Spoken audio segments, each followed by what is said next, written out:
I didn't want to begin with football for the first time ever, so we're going to begin in the basketball realm. I want to start with the LA Lakers and LeBron James. So far in LeBron's fourth and final chapter of his career, this little Lakers experiment has gone completely sideways. Everything that could go wrong has for LeBron and the Lakers. Lonzo Ball has just been average over the course of his 1.5 years in the NBA. And it goes without saying that was a blown pick, no doubt about it. Now, to the Lakers' credit, when discussing the 2017 NBA draft, it's fair to say that there are so many busts. Markelle Fultz is already a top 3 bust of all time and is in danger of being the worst draft pick ever. Lonzo Ball, taken right behind him, was supposed to be the caretaker of the franchise. Someone who would be able to protect the ball and make plays better than anybody. Somebody who could have the LA franchise in his hands. Who could push the ball, not turn it over, see the floor better than anybody, develop his shot. These are the things Lonzo Ball was supposed to turn into, but he hasn't. Jonathan Isaac, who is that? He's a bust for the Magic. Frank Ntilikina, bust for the Knicks. Malik Monk has spent most of his career in the G League for the Hornets, bust. Luke Kennard for the Pistons, bust. Jason Tatum, De'Aaron Fox, Lauri Markkanen, and Dennis Smith Jr., in that order, are the only players who seem to be real pieces for their teams moving forward. But needless to say, everything has gone wrong for the Lakers, and I want to start right there. And while we're on the topic of the Lakers drafts, has any team drafted worse in the NBA?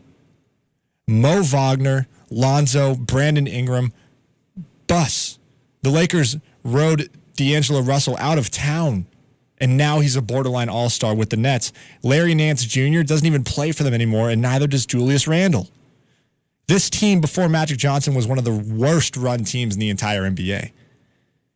It's true. Post-Kobe, their first-round picks have been Julius Randle, Larry Nance Jr., D'Angelo Russell, Brandon Ingram, Tony Bradley, Lonzo Ball, and Mo Wagner.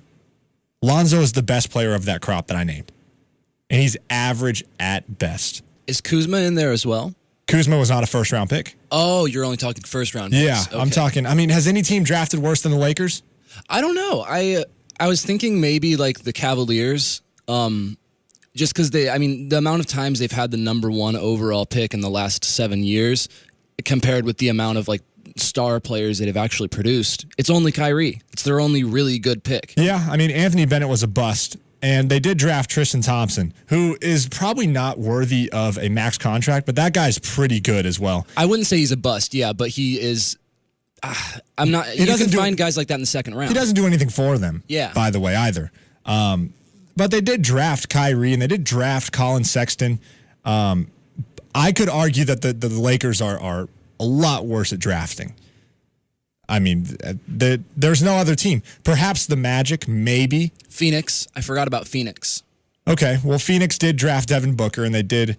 They got Dragan Bender the year after that. Yeah, and that was terrible. That was a mistake. As well. DeAndre Ayton is not a bust, though. That guy looks to be very, very good, just overshadowed by a lot of good rookies in this crop. For sure. But LeBron willingly chose to go to the Lakers, a busted team, a poorly run team. And look how it's working out. LeBron left a team of total dysfunction to join a team of total dysfunction.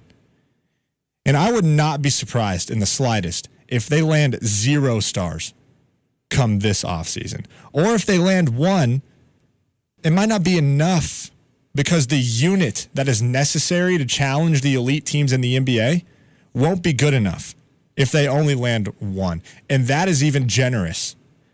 AD might not be the one, especially since the earliest he can be a free agent is at the end of next season.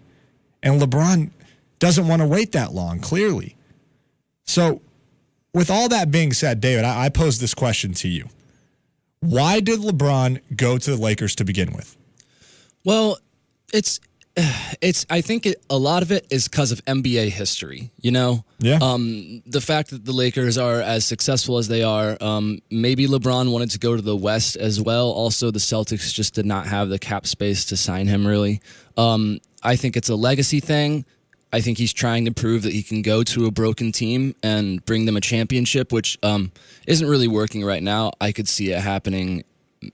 I mean, it's LeBron. Anything can happen with that guy. Don't bet against him. And then also we got a max deal. Lakers were one of the only teams able to offer him that super max just out of unrestricted free agency because he's old enough to receive that or veteran enough to receive that. Other than that, I don't really know. They had a nice core of young talent, it seemed like. But like you said, none of them are really performing except Kyle Kuzma. Yeah, and if Kyle Kuzma is the best player of all those guys, then your team's probably not going to be very good. But we agree on a lot of things. When I asked myself this question, I mapped out 3 reasons why LeBron wanted to go to the Lakers. 3. And all of these points have a lot of sub-points, and we're going to talk about them. 1, for the gold and purple, the pedigree of being a Los Angeles Laker. The second reason LeBron went to L.A. was to be in L.A. full-time. LeBron wants to act. LeBron wants to grow his brand, and there's no other place to do that on the planet than Los Angeles. People from around the world flock to Los Angeles for that very reason. And the third reason he wanted to go was to attract superstars. All 3 are overrated in this new NBA, some more than others. And I could talk for hours about each one, so I'm going to spend each critique over the next 3 shows. I could talk for an hour about each one. I could talk all day about each one. So I want to only talk about the first idea. LeBron chose to go to L.A. to be a Laker.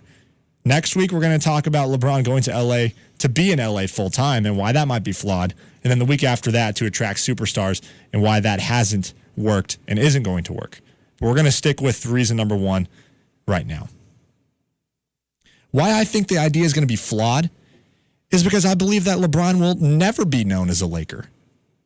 I don't think in 25 years when we close our eyes and see LeBron, when we envision LeBron, we're not going to see him in a Laker uniform. He's a Cavalier for life. And I think the book has already been written as far as that goes. He was raised in Akron, North Ohio, came up a Cavalier, played his best basketball in a Cleveland uniform, and won his most triumphant and signature championship in Cleveland. Not to mention he's going to retire a Cavalier, either on a 1-day contract or a 1-year contract when he's old. In my opinion, LeBron's going to have to win maybe multiple championships in LA to erase the Cleveland image from our heads. So the idea that LeBron went to LA to be a Laker, I mean, he's fighting an uphill battle. You know, like the Cowboys or the Yankees, the Lakers may never lose that top pedigree. But for LeBron to be a Laker, he's already too big of a superstar to join the Laker fraternity that we are all so familiar with. When we think about all-time great Lakers, Jerry West, Kareem, Elgin Baylor, James Worthy, Wilt, Magic, Shaq, Kobe, LeBron, though probably better than all of them, will never join that fraternity, in my opinion. Those dudes, though they played for different teams, are Lakers for life. They're in that club. They're in that Laker fraternity. LeBron, even though he's a member of the Mount Rushmore of basketball, won't be a Laker. Ever. Won't be a Laker like those guys. Unless this science experiment, this little box car that they're throwing together, goes for 3 titles. That's going to be the only way LeBron will be known as a Laker. So I think this idea is flawed because LeBron's way too big already. The book has been written on LeBron being a Cleveland Cavalier, and yes, he can spend some time in Miami and he can spend some time in LA. But this idea of him being a Laker, it's impossible, I think, for LeBron to amount and to join that Laker fraternity. The idea of him going to LA for the pedigree of the gold and purple is absolutely overrated.